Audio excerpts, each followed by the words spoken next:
Assalamualaikum warahmatullahi wabarakatuh. Perkenalkan, saya Hilman Albori dari kelas C5 Manajemen. Di sini di video kali ini saya akan mengulas kembali mengenai materi mata kuliah riset pemasaran.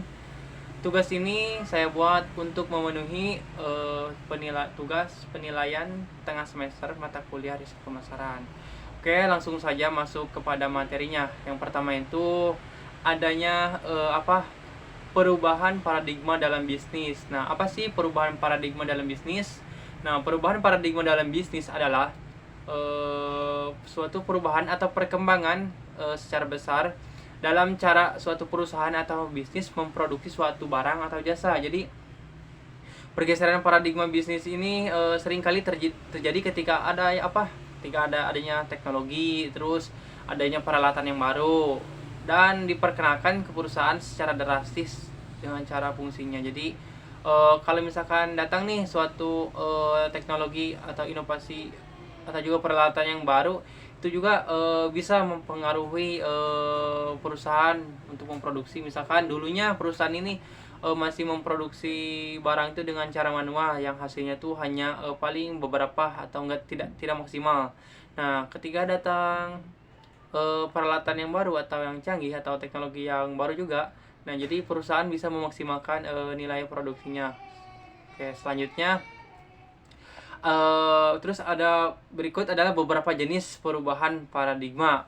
Yang pertama itu ada pemasaran yang dipersonalia. Apa nih pemasaran dipersonalia? Jadi kita akan memasarkan secara baiklah kepada konsumen.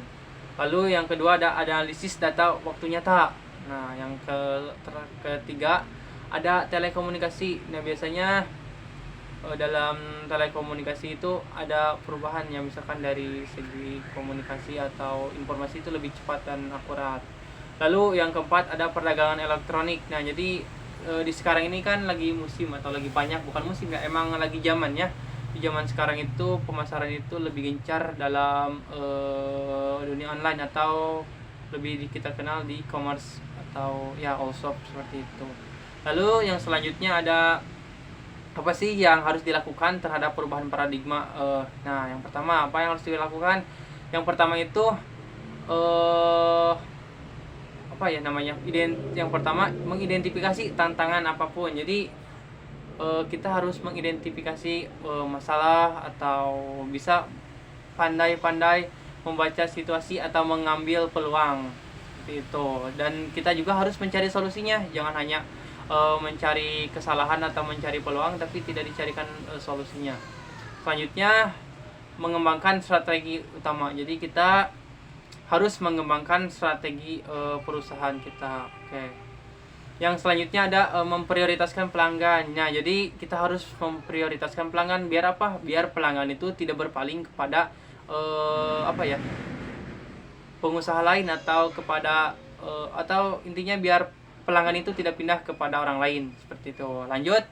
Terus mengumpulkan data yang bermanfaat. Jadi agar kita bisa survive terhadap perubahan paradigma ini, kita harus banyak mengumpulkan data yang bermanfaat seperti itu. Lalu selanjutnya ada masuk ke materi riset pemasaran. Apa sih riset pemasaran itu? Jadi riset pemasaran dapat dimaknai sebagai pengumpulan data. Jadi kita nih ngumpulin data, terus mencari data, terus mengobservasi dan pengolahan data terhadap objek penelitian di dunia pemasaran.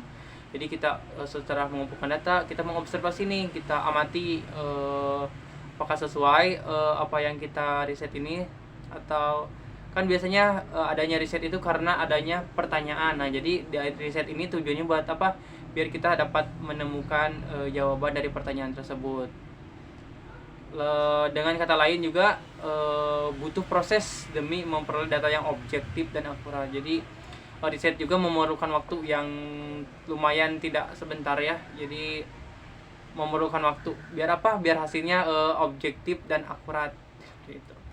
Lalu untuk apa sih riset pemasaran? Nah, yang pertama itu untuk membuat keputusan yang tepat. Jadi tujuan riset pemasaran tuh agar perusahaan dapat menentukan keputusan yang tepat, membuat keputusan yang tepat. Jadi kalau misalkan dalam kondisi yang kurang baik, misalkan perusahaan, nah dicari nih apa masalahnya. Nah setelah ketemu masalahnya, perusahaan langsung menentukan keputusannya seperti itu. Lalu kedua, mendapatkan peluang bisnis baru. Nah selain yang pertama tadi, tujuan riset juga untuk mendapatkan peluang bisnis yang baru. Nih misalkan kalau di pasaran sekarang lagi tren apa, nah perusahaan meriset lah tren tersebut, dan ketemulah misalkan di tren tersebut barang yang diperlukan atau produk yang diperlukan oleh konsumen. Lalu yang ketiga ada menghindari kegagalan usaha. Selain itu riset juga emang sangat penting ya, karena riset juga menghindari kegagalan usaha. Jadi kalau kita meriset, setidaknya kita meminimalisir kerugian atau kegagalan dalam berusaha. Selanjutnya ada memanfaatkan peluang investor. Jadi kalau kita bisa meriset, nah jadi kita juga bisa menjangkau investor, atau jadi ada kemungkinan besar ya bagi investor untuk datang kepada kita. Selanjutnya ada tujuannya untuk mengevaluasi. Jadi sebagai evaluasi kinerja kita, misalkan dalam perusahaan selama beberapa periode atau berapa lama kita menjalankan usahanya. Selanjutnya ada understanding. Dan yang terakhir ada predicting, atau kita untuk memprediksi. Selanjutnya ada berapa sih jenis riset pemasaran? Jadi jenis pemasaran tuh ada 3. Yang pertama ada problem solving, atau kita memecahkan masalah. Yang kedua problem identification research, jadi kita mengidentifikasi masalahnya. Yang selanjutnya planning research, atau kita membuat perencanaan seperti itu. Lalu itu saja yang dapat saya sampaikan terkait materi riset pemasaran. Mohon maaf apabila ada kesalahan. Terima kasih kepada yang sudah menonton. Akhirul kalam, wassalamualaikum warahmatullahi wabarakatuh.